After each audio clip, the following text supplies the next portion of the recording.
Head phone تھوڑا issue کر رہا تھا، اس وجہ سے میں نے اتار دیا. میں نے کہا شاید اچھا آواز کیا نہ آپ کو اچھا کلیئر کیا، آئے. اب آواز بہتر ہے، آواز بہتر ہے.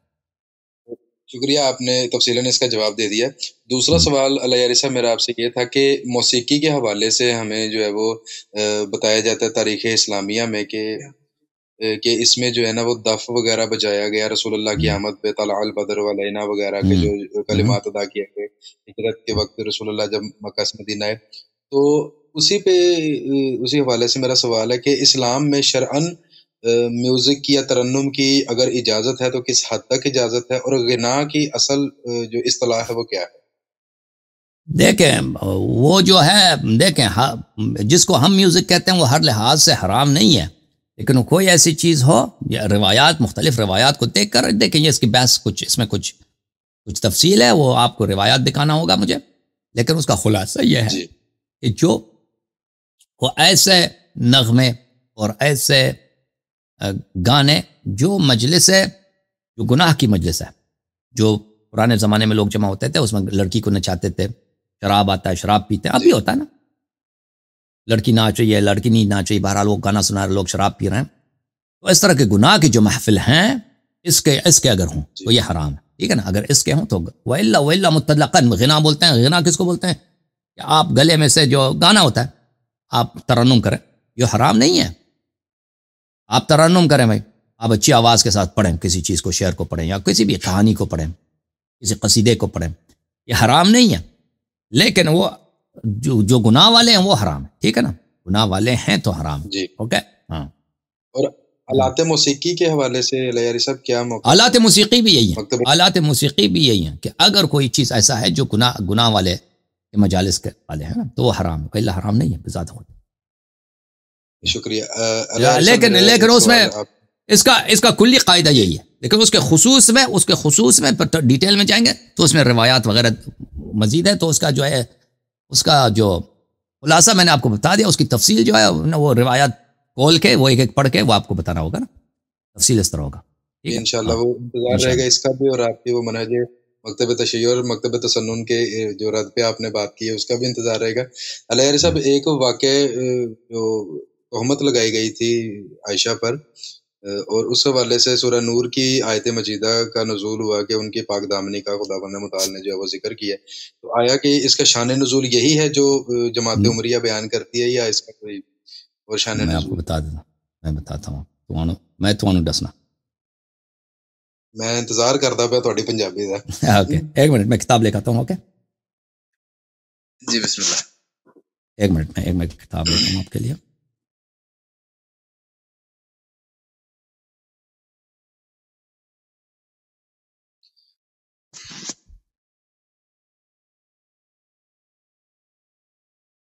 بڑا سلام کری بہت بڑی گلا اللہ یاری صاحب سٹیو خدا صاحب.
دیکھیں یہ ہمارے نزدیک یہ جو آیات ہیں یہ عائشہ کے متعلق نہیں ہے، یہ آیات ماریہ قبطیہ کے لیے ہے. ملاحظہ فرمائیے، یہ کتاب ہے تفسیر البرہان فی تفسیر القرآن، جزء خامس، چاپ سنہ 1213 قوم مقدسہ میں.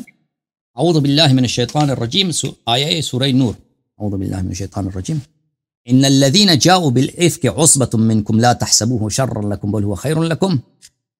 علی ابن ابراہیم کلینی کا استاد علی ابن ابراہیم قمی رضی اللہ تعالی عنہ کتاب شریف تفسیر قمی میں روایی تفسیر ہے، اس میں فرماتے ہیں رووا ان العامة رووا انها نزلت فی عائشہ، مخالفین نے روایت کی ہے کہ اس کا شان نزول کس میں؟ عائشہ کے متعلق ہے. واما الخاصة فانهم رووا انها نزلت فی ماریہ. لیکن ہمارا عقیدہ کیا ہے کہ یہ ماریہ قبطیہ کے پاک دامنی کے متعلق نازل ہے. اور کس نے ان پہ تہمت لگائی تھی؟ ہاں، وما رمتها به عائشہ، جو اس پہ تہمت عائشہ نے لگائی تھی. عائشہ نے اتہام لگایا تھا حضرت ماریہ پر، اور حضرت ماریہ بہت ہی پیاری اور عزیزہ عورت تھیں رسول پاک صلی اللہ علیہ وسلم کی، اور بہت خوبصورت تھیں اور بہت ہی پاک دامن تھیں، اور اللہ تعالیٰ نے ان کو بیٹا عطا کیا تھا حضرت ابراہیم علیہ السلام، رسول اللہ صلی اللہ علیہ وسلم کے صاحبزادے. تو عائشہ ان سے کیا کرتی تھی؟ کیا بغض کرتی تھی، حسادت کرتی تھی. تو عائشہ نے ان پہ تہمت لگایا. اچھا، تو اس میں حضرت امام باقر علیہ السلام کی حدیث ہے کہ جب ابراہیم رسول پاک صلی اللہ علیہ وآلہ وسلم، اس میں روایت ہیں، اس میں تفصیل ہے، اب اس کو کئی صفحات ہیں، وہ اس کو نہیں پڑھ سکتے. خلاصہ کلام یہ ہے کہ یہ عائشہ سے اس کا تعلق نہیں ہے. عائشہ بلکہ عائشہ نے وہاں پہ تہمت لگانے والوں میں سے تھی، بلکہ یہاں پہ جو ہے کون ہے؟ یا جناب ماریہ کے لیے نازل ہے. اوکے، صحیح جی مزید بولیں. بہت شکریہ اللہ. ایک سوال آخری میرا، میں مزید آپ کا ٹائم نہیں لوں گا. بہت شکریہ، آپ نے بہت وقت مجھے دے دیا. میرے لیے آنر کی بات ہے کہ آپ سے میری بات ہو رہی ہے، اور انشاءاللہ وقتاً فوقتاً اگر میرے سوال ہوں گے تو میں انشاءاللہ العزیز آپ کی طرف رجوع کروں گا انشاءاللہ. یار سب ایک قرآن مجید میں خداوند متعال نے فرمایا واسأل بہ خبیرا، کہ پوچھو اس سے جسے خبر ہے.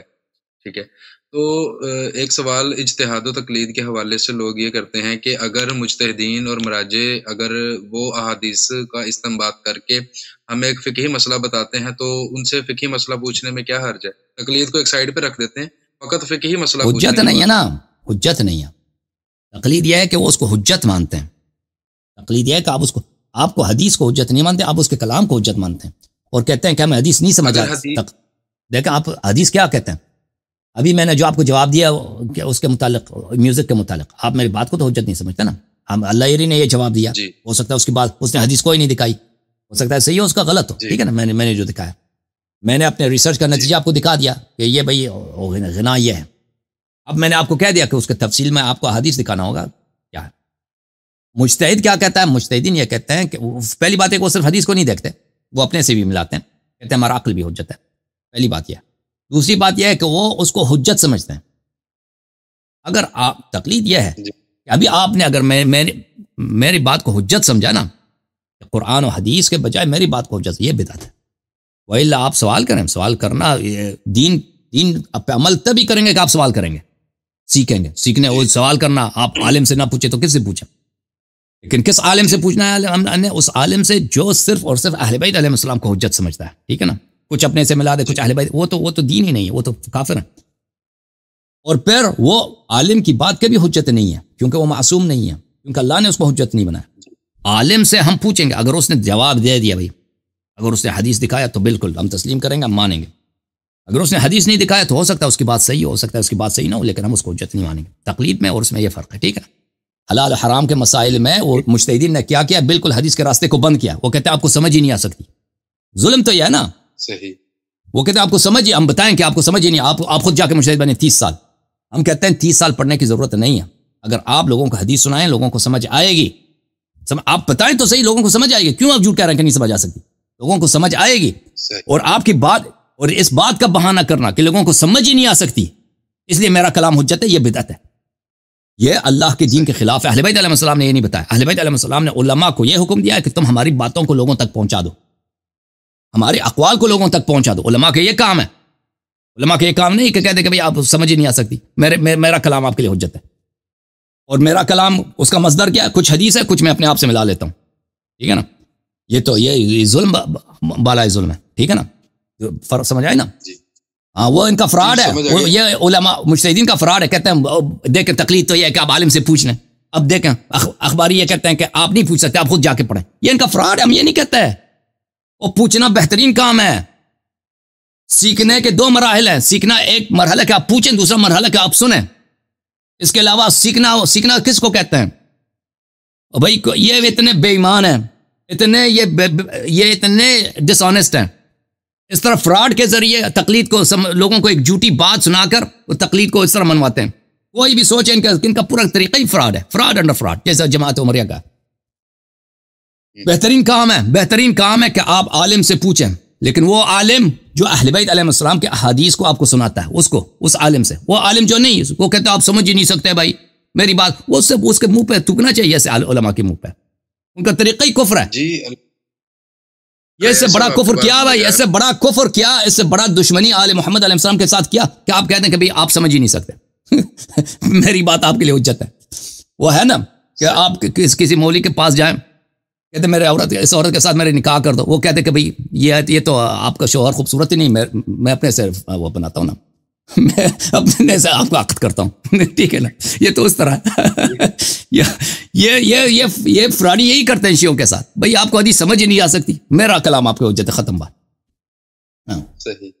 علیہ صاحب اگر بالفرض تقلید کو بالکل ایک سائڈ پہ رکھ دیتے ہیں، تقلید ویسے وہ پٹے وہ آپ نے ابھی اسی، بلکہ میرا خیال ہے تاج الدین حیدری صاحب کی جب وہ کتاب کو آپریشن کر رہے تھے آپ، تو اس میں آپ نے کلہ دا غالباً یہی مادہ استعمال کیا تھا، وہ قرآن مجید کی آیت کے حوالے سے، وہ شاعر اللہ کے حوالے سے بات، تو اگر اس چیز کو سائڈ پہ رکھ دیتے ہیں، اللہ یار صاحب کچھ ہمیں اس زمانے میں معاشرتی مسائل کچھ ایسے درکار ہیں جو ائمہ معصومین علیہ السلام کے زمانے میں موجود نہیں تھے، مثال کے طور پہ نظام بینکنگ کا نظام، تو بینکنگ کے نظام کے حوالے سے کچھ حدیث اگر مل جائے تو دیکھیں، وہ جس مسائل پہ حدیث نہیں ہے، اہل بیت علیہ السلام نے نہیں فرمایا کہ تم جا کر اس میں تقلید کرو، یہ بھی ان کا فراڈ ہے جی۔ جن مسائل میں حدیث نہیں ہے ان میں اہل بیت علیہ السلام نے جنرل پرنسپلز دیا ہے، یا تو اس میں یہ ہے کہ بھئی رفع عنہم ما لا یعلمون، یہ آپ کے لیے جائز ہے، کیونکہ اگر اس مسئلے پہ حرمت پہ کوئی دلیل نہیں ہے تو وہ آپ کے لیے جائز ہے جی۔ ابھی میں جہاز پہ سفر کروں یا نہ کروں، ٹھیک ہے نا، تقلید کی ضرورت ہی نہیں۔ جب اہل بیت علیہ السلام نے کہہ دیا کہ اگر واضح دلیل نہیں ہے یہ حرام ہے تو تم اس کو، ابھی میں آپ سے انٹرنیٹ پہ گفتگو کر رہا ہوں، کوئی حدیث نہیں ہے کہ میں آپ کے ساتھ انٹرنیٹ پہ گفتگو کر سکتا ہوں، لیکن اس کی کوئی حرمت ہی نہیں ہے۔ اہل بیت علیہ السلام نے فرمایا کہ اگر کوئی واضح حکم حرمت کی نہ ملے تو تم جا کے مرتکب ہو جاؤ، کوئی بات نہیں، جب منع نہیں ہے شرع کی جانب سے، اللہ آپ کو عذاب نہیں کرے گا، تو ٹھیک ہے نا، اب آپ مجتہد بن گئے بھائی، آپ کو یہ حدیث پتہ، آپ مجتہد 30 سال آپ نے حوزے میں حاصل کیا، سمجھ آئی نہیں آئی یہ بات؟ جی آگے بالکل وہ کہتا ہے یہ نہیں سمجھ آ سکتی، جی یہ نہیں سمجھ آ بھائی، وہ دن داڑے اس سورج کا انکار کرتے ہیں، یا تو یہ ہے کہ ایک ایسی چیز ہے جو بالکل حرام سے ملتی ہے، لیکن وہ اس کی حرمت پہ دلیل نہیں ہے، لیکن وہ بالکل ایسا لگتا ہے کہ ہمارے حرام سے اس کی بہت ہی مشابہت ہے، ٹھیک ہے نا، مثلا ہیروئن ہے، ہمارے پاس کوئی حدیث نہیں کہ ہیروئن جو ہے حرام ہے، لیکن ہیروئن ایک ایسی چیز ہے کہ بالکل وہ عقل کو ضائع کر دیا۔ اہل بیت علیہ السلام نے فرمایا کہ شراب عقل کو ضائع کرتی ہے، شراب نہ پیا کرو۔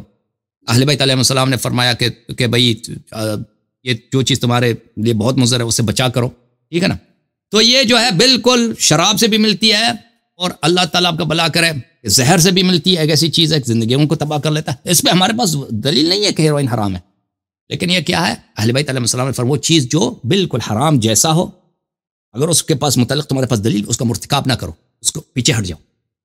ہم نہیں کہتے کہ یہ واقعہ ہے حرام ہے، ہم کہتے ہیں یہ شبہہ ہے، یہ شبہہ ہے۔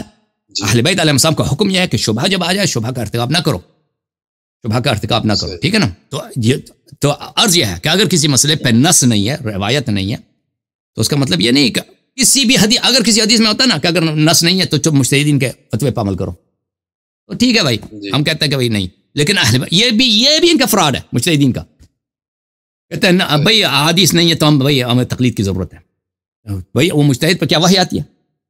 مجتہد اگر حدیث میں نہیں ہے تو مجتہد کہاں سے، کس دکان سے بناتا ہے، کس سور سے وہ بناتا ہے؟ یہ اور کیا اہل بیت علیہ السلام نے کہہ دیا کہ بھائی اگر کیونکہ حدیث میں نہیں ہے اس لیے تم جا کے تقلید کرو؟ اہل بیت علیہ السلام نے آپ کو پرنسپلز دی ہیں کہ اگر حدیث نہیں ہے تو تم کیسے کیا حل، اس کا حل کیا، ٹھیک ہے نا۔ اوکے میرے بھائی، بہت شکریہ اللہ یاری صاحب۔ اوکے بھائی، مطالعہ آپ کو سلامت، thank you sir, thank you, سلامت رہو۔